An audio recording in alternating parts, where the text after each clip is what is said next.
You're listening to the Her Money, Her Business podcast. This podcast is for women starting or growing their own business and features episodes about money management, reducing financial stress, and how to grow a profitable business that's built to last.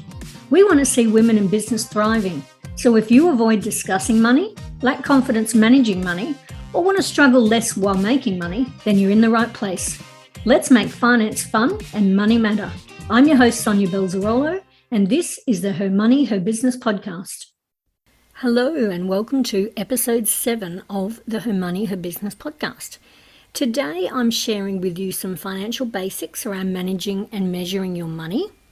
Over the coming weeks, as we move into the Christmas New Year period, I am going to be doing a lot shorter podcast just to give you some real actionable tips and things that you can go away, think about, and perhaps implement over the coming month or so as we get ready for our finances and making more money in 2022. So, talking about managing and measuring your money, there's a saying that says, what gets measured gets managed.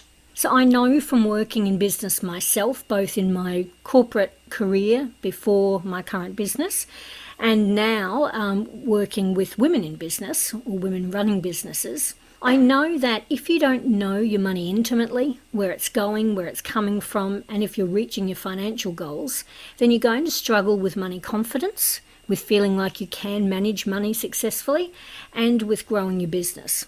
So regularly looking at your money helps you pick up patterns, both good and bad, helps you be across any compliance requirements like the tax and legal requirements that we have as business owners, having up-to-date reporting and financial data, and being able to make good decisions based on accurate information. It also really helps with your money confidence, and that's something I'm going to be talking about a lot, money confidence. As women in business, we need to be confident with our money. So what should we be doing to monitor and manage our money?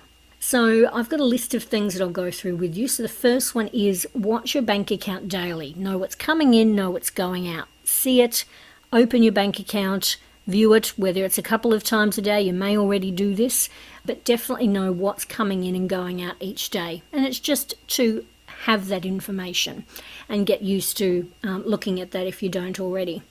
Have a weekly date with your money to review your finances. So Sundays are a good day for me. I do my invoicing on a Sunday and send out all of my invoices to clients, and I generally spend that time looking over what's happened during the week with my finances. I update any reporting that I currently use to monitor my business, and I just get all of that done on a Sunday. It's a nice way to end the week and then start a new week organised. Have a monthly review session to go over your P&L, see if you're making money, if you're losing money, and compare your results with your financial goals and your budget for that particular month. Now, if you don't have any financial goals or a budget set in place for the year, then I'm going to cover that off in a future podcast. I'm also working on some resources to release probably around January to help women plan financially for 2022. So keep an eye out for that. You should also have some financial basics in place, and those will help you monitor and manage your money regularly.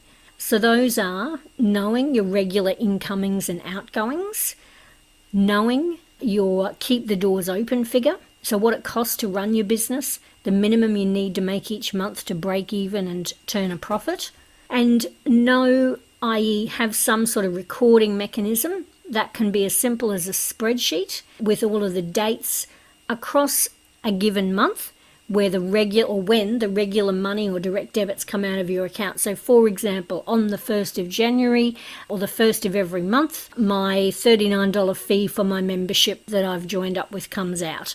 Any other monthly payments that are across the month. So you can see at a glance when money's coming out of your account. You should know this and have it recorded somewhere. Things like payments, monthly payments you're making for business tools. So for example, you might be paying every month to have Calendly, to have a Canva account. If you're using Xero, you'll have a Xero monthly subscription fee. And then other things like loan repayments, if you've got a loan for your business and that's coming out of your bank account on the 5th of every month, then have that recorded. And any other bills that you have that come out every single month. And all you need is a simple spreadsheet with a column that says the day of the month it comes out, the amount and what it's for. Just something simple like that, but you really should know that. So those are the things, those are the financial basics. So knowing what's coming in and coming out each month, or your regular incomings and outgoings, and that can be for the year as well. You might have yearly fees that come out that you need to keep track of and know that they're coming up. So that, and you keep the doors open figure. That figure you'd only do once a month. You'd only do once and just keep it up to date if you add new expenses in or remove them. But what it generally costs you each month, what's coming out, and that's your figure that you've got to cover each month as a break-even point, and then anything above that's going to be your profit. So those are the very simple basics that you should be across, and those things I mentioned earlier about monitoring your money are the things like keeping an eye on your bank account daily, having a weekly date to review your finances that have come out for the previous week and what's coming up for the future week, and having some sort of monthly review, financial review session to look at your P&Ls and see if you're making money and compare it to your goals and your budgets. So some sort of reporting mechanism is also important, whether that is a spreadsheet or whether that's something like Xero. So as a bookkeeper, I only work with Xero and I recommend Xero. I will, for anyone who's interested in checking out Xero, put a link to a free trial of Xero in the show notes. I'm not an affiliate for that. It's just a product that I use and love. As a bookkeeper, I recommend that. If you're also wanting to track personal finances, then an app like Mint or Pocketbook is excellent. I'll put links in the show notes for those too.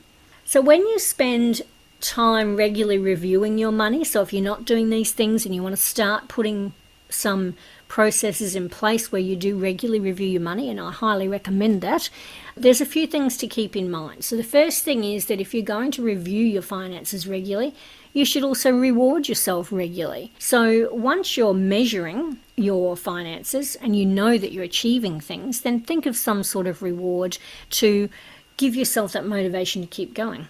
Refine your finances. So if you're spending time monitoring and reviewing your finances, then that's also your opportunity to refine them. So if you're seeing something coming up each month or a direct debit that you just know you're not using, get rid of it. If you think of a new metric that you want to measure in terms of financials, then add it in. So just review it and refine your finances and your financial management as you go. Another important note is acknowledgement, not punishment. So when you're monitoring your finances, if you've never done this and you're just starting to implement that, then this is an opportunity to acknowledge how you're going. Whether you're making a profit or not, or whether you're spent too much money this month in your eyes, or you've spent not enough, etc. This is not an opportunity for punishment or to beat yourself up or to have some, bad self-talk, if you like. It's really just acknowledgement. Acknowledge what's happened this month and then move into a new month with that information. The last thing I wanted to mention really was around your thinking and your mindset. This is also an opportunity to see how you react to the review and what your findings are for the month or the week or however often you're doing it, and try and limit your scarcity thinking. So if you're looking at it and thinking, I've spent too much money, or I haven't spent enough money, or I haven't made enough money, or I haven't made a profit, or whatever the self-talk is that's going on, know that you can spend money. Spending money is sometimes in a business, depending on what you're doing, is an investment in you then making more money. And you certainly can make money. So your current results are just your current results. You have the ability to spend money in your business. You have the ability to make money and make more money in your business. Current results are just your current results. And also focus on having a growth mindset. So if you're someone who says often, I hate doing my bookkeeping, or I'm just not good with money, then that's a mindset thing that you need to work on. And a great book for that is by well-renowned Stanford University psychologist Dr. Carol Dweck. She's got a book that's very famous called Mindset. While it doesn't specifically talk about money, it's certainly a great place if you want to learn more about growth mindset and how to work with your own mindset, financial mindset, but also everything else in life as well. So that is the podcast for today. That is everything I wanted to share with you. I can't stress enough how important it is to measure how you're going in your business financially, and that gives you great tools to then manage your money better. I am totally focused with this podcast and with my business in general in helping women thrive in business. And one of the main things that I see holding women back is money confidence. So I hope these tips today about managing and measuring your money have been helpful. I'd love to hear from you if you have. My email is sonia@blossomingbusiness.com.au. Send me an email or any questions you might have. Reach out and let me know how you've gone. I'll talk to you in the next episode. Bye. Inspired to take action? Head on over to our website, blossomingbusiness.com.au, for this episode's show notes and access to all of our resources. You've been listening to the Her Money, Her Business podcast. If you enjoyed this episode, please head over to iTunes and leave us a review. I'm Sonja Balzarolo, and until next time, keep striving to make finance fun and money matter.